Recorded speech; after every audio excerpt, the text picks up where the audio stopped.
Assalamualaikum, salam literasi. Putu buku akhir pekan ini saya berteman buku tebal, Muqaddimahnya Ibnu Khaldun, buku yang udah lama ya saya miliki tapi belum, ya namanya buku tebal ya, saya belum tuntas menyelesaikannya. Hari ini saya berteman buku ini dari pagi tapi sampai siang ini. Ini adalah Ibnu Khaldun, sebuah karya mega fenomenal dari cendekiawan Muslim abad pertengahan. Hari ini sengaja saya coba, kalau menyelesaikan sih sepertinya belum layak disebut menyelesaikan buku ini ya, tapi saya membaca dengan teknis pendahuluan, bahkan kata pengantar penerbit saya baca. Terus pendahuluan, lalu buku daftar isinya, terus ada beberapa part-part yang menarik yang coba saya bongkar, tapi nggak semuanya karena memang saya terus terang belum fokus ke itu ya. Ini kayaknya akan panjang, nanti mungkin akan sering saya ulas ya. Terus diakhiri dengan penutupnya ya. Penutupnya termasuk biografinya Ibnu Khaldun sendiri. Nah, ini buat kenalan teman-teman yang, kalau teman-teman mahasiswa ilmu politik kayaknya sih termasuk buku wajib yang dibaca katanya ya. Kalau yang belum kenal nih, ini karya Ibnu Khaldun, seorang ilmuwan sosial politik yang lahir di abad 14-15 ya. Antara abad 14 dan 15. Jadi lahirnya di 1332 Masehi, meninggal di 1406 Masehi. Tepatnya kalau nggak salah 25 Ramadan 808 Hijriah meninggalnya. Muqaddimah ini adalah sebuah kitabnya karya fenomenal nih, karyanya Ibnu Khaldun yang sebenarnya namanya juga Muqaddimah. Ini adalah pembuka dari kitab lainnya ya. Jadi kalau malah kitab utamanya itu namanya judulnya panjang banget ya, Al-Ibar wa Diwan Al-Mubtada wal Khobar fil Ayyam Al-Arabi wal Ajm wal Barbar wa man asrohum min Zawi Sultanil Akbar. Kitab pelajaran dari dan arsip sejarah zaman permulaan dan zaman akhir ya, yang mencakup peristiwa politik mengenai orang-orang Arab, non-Arab, dan barbar, dan raja-raja besar yang hidup di semasanya. Tentu istilah kata zaman akhir ini zaman akhir saat Ibnu Khaldun menulis kitab ini tentunya di abad 14 sampai 15. Tapi yang menarik kalau teman-teman ada yang sudah membacanya atau mungkin membaca kutipan-kutipan pendapat Ibnu Khaldun dalam banyak referensi, ini memang sebuah buku yang sangat lengkap, komprehensif tentang fenomena-fenomena politik ya. Di zaman-zaman dulu dan sekarang ternyata ada polanya gitu. Bahkan kalau ini yang sering saya nukil, saya terinspirasi betul dengan istilah di buku ini yang menganggap bahwa umur negara itu serupa dengan umur manusia katanya. Jadi umur negara itu hampir mirip dengan umur manusia. Jadi itu nanti di bahasan antara negara, masyarakat dan negara ya. Jadi Ibnu Khaldun menganggap masyarakat dan negara itu dengan terminologi yang berbeda, seperti terpisah ya. Tapi dia memiliki hubungan yang kuat antaranya. Termasuk di Muqaddimah ini beberapa kalau kita nangkap secara ini ya, isinya, pasal-pasalnya itu memang dia lebih ke arah kondisi sosial politik masyarakat yang di capture dari sudut pandang politik seperti apa sih gitu. Nah, saya mungkin awali dengan bagaimana Ibnu Khaldun bicara tentang kekuasaan dan tanggung jawab. Ini menarik ya, karena kalau mau dibanding-bandingkan dengan ilmuwan lain, misalnya Machiavelli yang menganggap seolah-olah politik itu kejam ya kan, saling memakan, saling memangsa gitu ya. Nah, ini yang agak berbeda. Jadi Ibnu Khaldun ini memandang memang betul kekuasaan itu terbentuk melalui kemenangan satu kelompok gitu. Jadi ini kompetisi ya, jadi kompetisi. Kekuasaan itu merupakan kemenangan satu kelompok tertentu atas lainnya ya.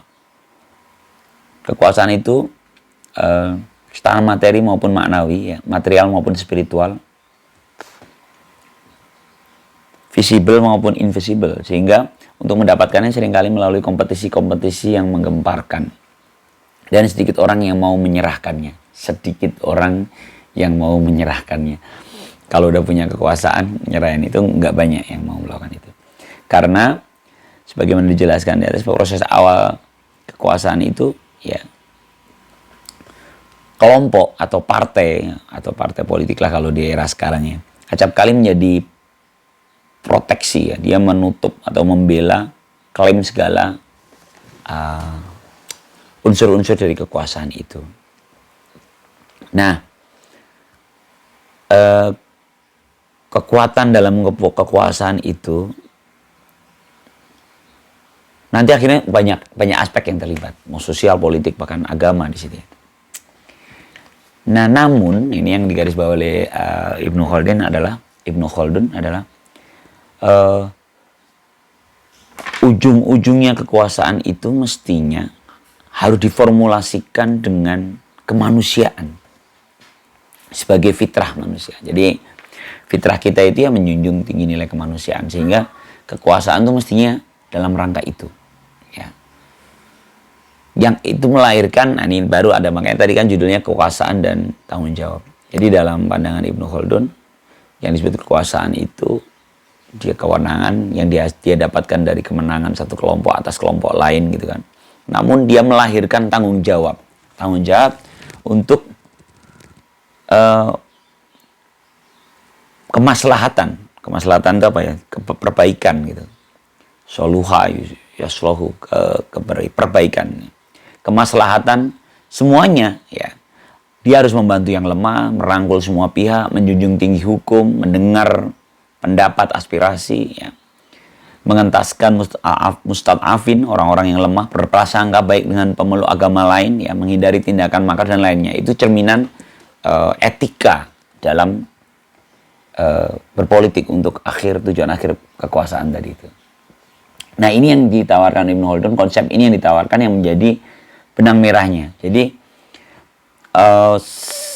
harus selalu bergandengan dengan nilai-nilai kemanusiaan.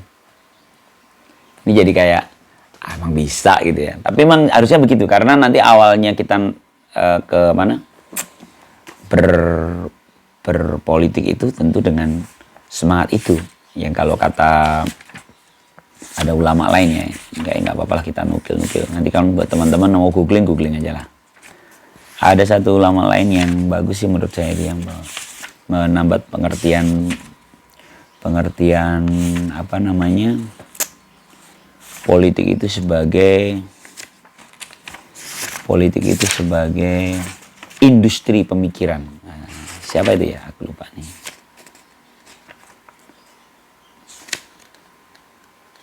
Mukhalim, aku lupa sih. Astagfirullah. Industri pemikiran. Jadi politik itu industri pemikiran. Aduh, belum nemu ya. Nanti boleh di ini ya. Jadi definisinya itu industri pemikiran. Jadi itu pikiran-pikiran yang benar, pikiran-pikiran yang baik dalam itu. Nah, ada yang menarik peran asobiyah. Jadi asobiyah itu bangsa-bangsa gitu. Kalau menurut Ibnu Khaldun justru perbedaan-perbedaan itu tuh bagian dari sebuah negara atau peradaban itu dibangun. Dia harus bersaing memang. Jadi ketika nggak ada lagi kelompok-kelompok ya. Kalau asobiyah itu dari kata suku-suku sebenarnya. Fanatisme antar suku itu. Ternyata itu dibutuhkan untuk berkompetisi, dan itu melahirkan negara yang semakin lebih baik. Apalagi ya yang bagus ya. Nanti ada tahapan. Ini juga menarik kalau nanti baca secara keseluruhan di pasal-pasalnya ya. Ibnu Khaldun itu menyampaikan bahwa ada fase-fase bagaimana negara itu muncul, pendirian negara, bagaimana pemusatan kekuasaan, bagaimana lalu nanti ada tahap kekosongan ya. Lalu mulailah kemalasan, ketundukan dan kemalasan. Lalu foya-foya penghamburan, lalu jatuh. Jadi polanya itu seperti itu.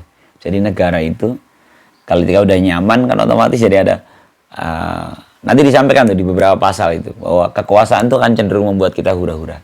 Kekuasaan itu membuat kita nyari hidup bermewah-mewahan. Dan itu kayak ya mau gimana lagi gitu, memang harus begitu katanya. Karakternya begitu. Ya. Nah, ini saya tertarik ada beberapa pasal ya. Kalau di bahasannya itu ada sampai buku Muqaddimah ini tebal sekali ya. Ada pasal itu sampai kelompok besarnya pasal 6 dari kitab pertama. Tapi setiap pasal nanti ada pasal lagi gitu. Jadi sebenarnya kalau mau ini poinnya banyak banget ya. Tapi ada sampai 5 pasal besar ya. Pasal besarnya ada 5.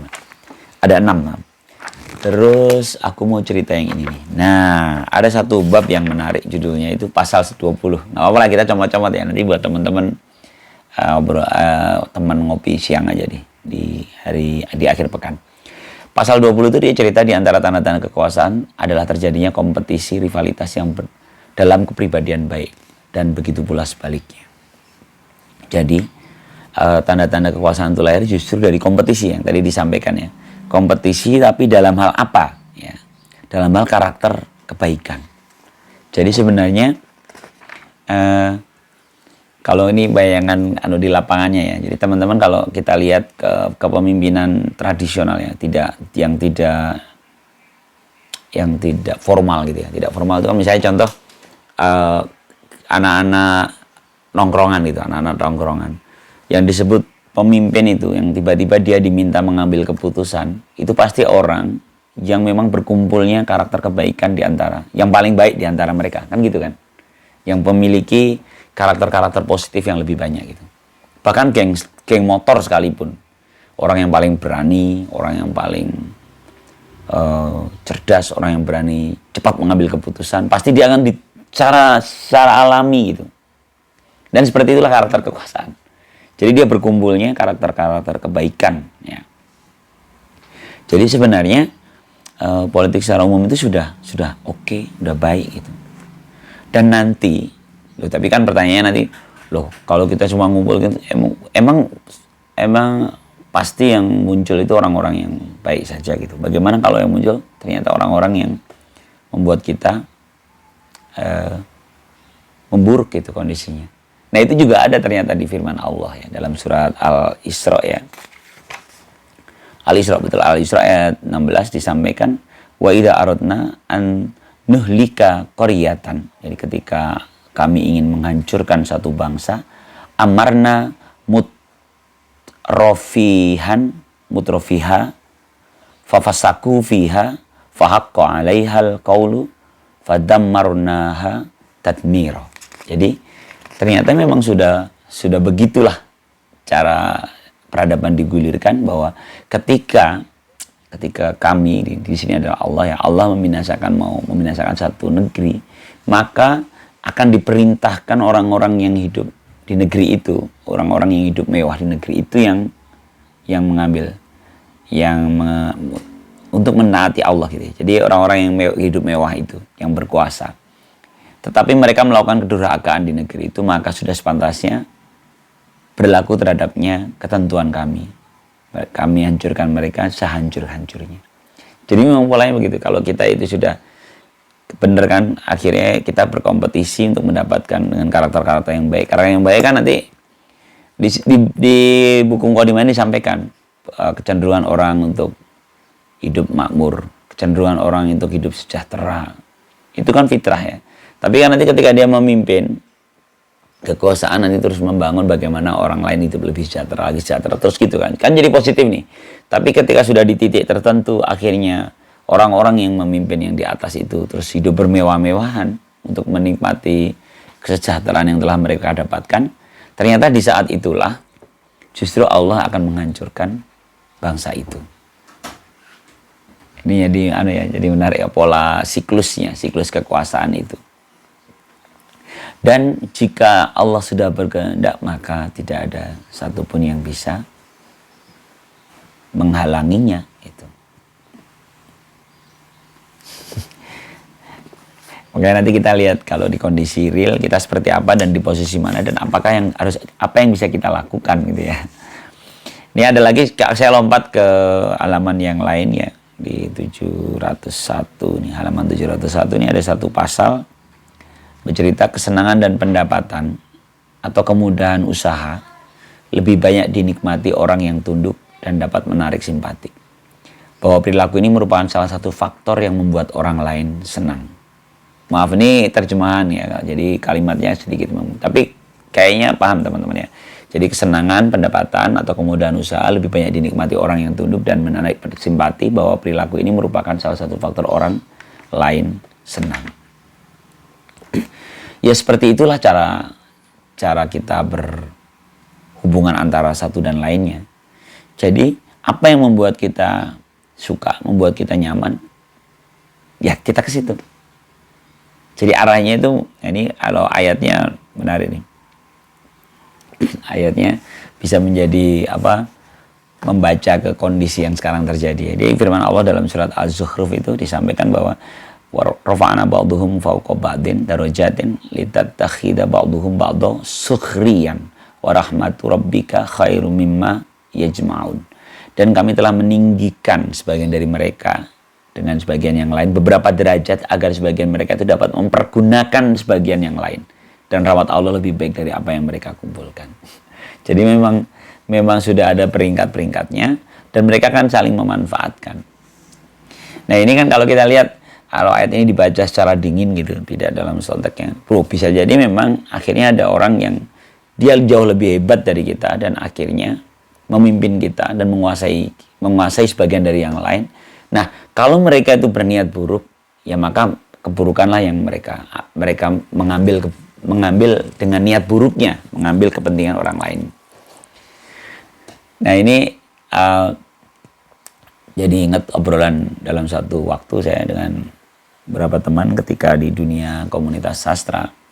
Kami berbincang mengapa, ada yang nanya gini, Mas, kenapa zaman saya hidup nggak enak, penuh keresahan, saya produktif sekali nulis puisi katanya gitu.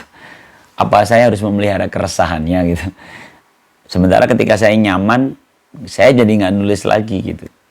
Itu saya akhirnya beda-beda pandangannya. Terus, kenapa nggak keresahan itu kita pelihara gitu? Nah gimana? Masa kita turun lagi dong kalau keresah, nyari malah pengen resah lagi dong, malah nyari nggak enak dong berarti.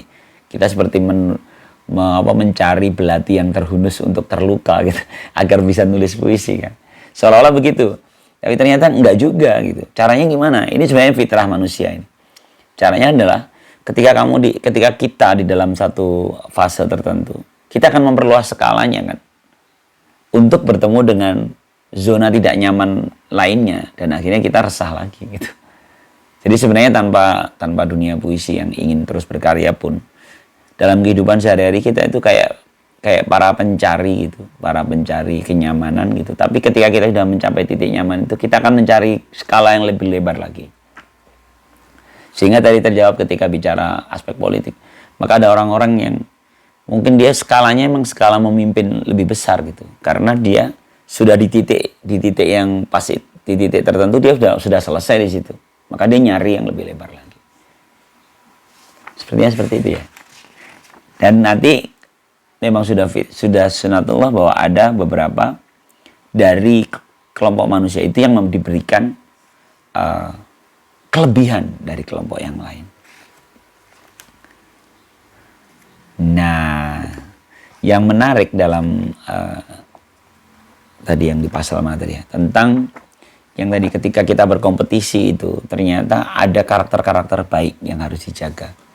Nah, karakter baik inilah yang ternyata kalau sekarang kita mungkin nyebutnya fatsun ya, ada etika gitu, etika yang harus dipegang oleh seorang yang terjun di dalam ruang publik ya, dalam hal ini politik, karena justru itulah yang akan ke bawah nanti, value itu yang akan ke bawah.